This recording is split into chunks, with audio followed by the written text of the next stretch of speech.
Welcome to మన semiconductor. నేను ప్రీవియస్‌గా కొన్ని డేస్ నుంచి నేను వీడియో అయితే పెట్టడానికి కుదరలేదు. ఎందుకంటే నేను ల్యాప్‌టాప్ ఇష్యూ ఉండడం వల్ల. సో, ఇప్పటి నుంచి మళ్ళీ వీడియోస్ కంటిన్యూయస్‌గా వస్తాయి. మనం సిస్టమ్ వెరిలాగ్ సిరీస్ అయితే చూస్తున్నాం. ఈ సిస్టమ్ వెరిలాగ్ సిరీస్‌లో ఈరోజు మనము కన్‌స్ట్రక్టర్ అంటే ఏంటో చూద్దాం.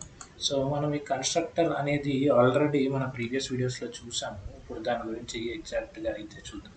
సో, ఇక్కడ మనకి ఒక క్లాస్ నేమ్ ఏమో క్లాస్ ఈఎక్స్ అని ఎగ్జాంపుల్ అని ఒక నేమ్ క్లాస్ నేమ్ అండ్ దాంట్లో రెండు ప్రాపర్టీస్ అండ్ ఎండ్ క్లాస్ అని ఉన్నాయి మనకి. సో ఇప్పుడు మనము ఈ క్లాస్ని క్లాస్కి ఒక ఆబ్జెక్ట్ క్రియేట్ చేసి ఆ ఆబ్జెక్ట్కి ఒక మెమరీ క్రియేట్ చేసి మనము ఇలా ఈ పర్టికులర్ వేరియబుల్స్ని అయితే యాక్సెస్ చేస్తాం కదా. సో అది ఎలా చేస్తాము? మాడ్యూల్ ఎండ్ మాడ్యూల్ ఉన్నాయి మనకి.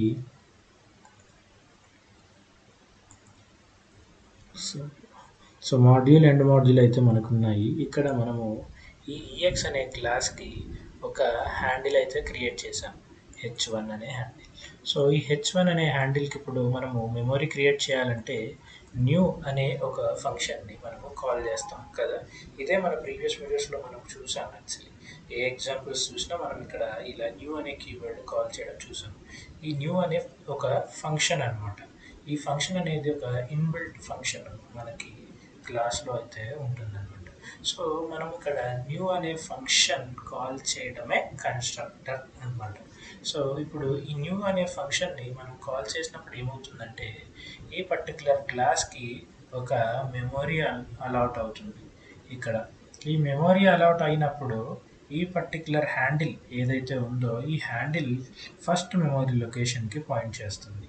ఈ పర్టికులర్ మెమొరీకి లో ఏముంటాయి మనకి, ఈ క్లాస్లో ఏమేమి ప్రాపర్టీస్ ఉన్నాయో అవన్నిటికీ మెమొరీ ఇక్కడ అలొకేట్ చేస్తుంది పర్టికులర్ కన్స్ట్రక్టర్. ఏమున్నాయి? A and B. A and B ఈ పర్టికులర్ మెమొరీ లొకేషన్లో ఉన్నాయి అని అనుకుందాం. ఉన్నాయి అంటే దానికి ఒక వాల్యూస్ ఉండాలి కదా. ఏం వాల్యూస్ ఉంటాయి? ఇప్పుడైతే ఇక్కడ వరకు మనం ఏమీ రాయలేదు. సో మనకి ఇక్కడ ఉండే డేటా టైప్ బట్టి డిఫాల్ట్ వాల్యూస్ ఏదైతే ఉంటాయో ఆ పర్టికులర్ డేటా టైప్కే ఉంటాయి అన్నమాట. ఇక్కడ బిట్ కాబట్టి A equal to 0, B equal to కూడా 0 అయ్యి ఇక్కడ ఉంటాయి అన్నమాట. అదే మనం ఇక్కడ మ్యానిపులేట్ దీని తర్వాత ఈ పర్టికులర్ లైన్ తర్వాత మనము కింద హ్యాండిల్ యూస్ చేసుకుని మ్యానిపులేట్ చేసుకుంటే ఆ పర్టికులర్ వాల్యూస్ అయితే మారుతాయి. ఇది న్యూ కన్స్ట్రక్టర్ చేసే పని అనమాట. సో ఇదే కాకుండా మనకి ఇంకో రకంగా కూడా మనం చేయొచ్చు. అంటే డిఫాల్ట్ వాల్యూస్ ఇక్కడ డేటా టైప్ బట్టి వచ్చేసాయి. అదే డిఫాల్ట్ వాల్యూస్ మనకి మనం కావాల్సినవి రావాలి అని మనం అనుకుంటే దీని లోపల మనం ఏదైతే క్లాస్ అయితే మనము డిక్లేర్ చేసామో అక్కడే న్యూ ఫంక్షన్ని మనము ఇక్కడ డిక్లేర్ చేసినట్టయితే విత్ ఆర్గ్యుమెంట్స్ మనం ఆల్రెడీ విత్ ఆర్గ్యుమెంట్స్ ఎలా చేస్తాము, super dot keyword and super keyword and this కీవర్డ్తో మనం అయితే చూస్తున్నాము ఇక్కడ. సో ఇక్కడ ఇవి రెండు మనకి ఆర్గ్యుమెంట్స్ ఉన్నాయి అనుకున్నాం. ఇక్కడ దిస్ కీవర్డ్తో మనం ఎలా చేస్తాము, this dot A is equal to A, this dot B is equal to B కదా. సో ఈ ఆర్గ్యుమెంట్ ఏదైతే ఇక్కడ వచ్చిందో ఇది దిస్ డాట్ ఏ అంటే ఈ పర్టికులర్ క్లాస్లో ఉండే ఏకి అసైన్ అయిపోతుంది. దిస్ గురించి అర్థం చేసుకోవడానికి నేను ప్రీవియస్గా చేసిన వీడియో అయితే మీరైతే చూడొచ్చు, దానికి ఇక్కడ లింక్ ఇస్తాను పైన.